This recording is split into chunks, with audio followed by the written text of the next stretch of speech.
Flu and cold season is hitting us during a rise in pandemic cases, and knowing the difference in symptoms between the two can help you determine how to treat those coughs or sniffles. Tonight, we're reminding you how COVID-19 symptoms are different from flu or the common cold. The Omicron variant produces symptoms that include a runny nose, headache, fatigue, sneezing, and a sore throat. Health leaders say the symptoms for people who are vaccinated and boosted are less severe.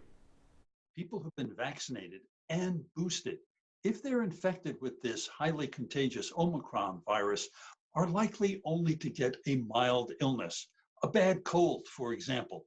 Certainly not something that requires hospitalization. Right now, the CDC says flu activity is expected to peak between December and February. That's not unusual. It is possible to catch a cold at any time during the year. Flu symptoms are much worse than a common cold.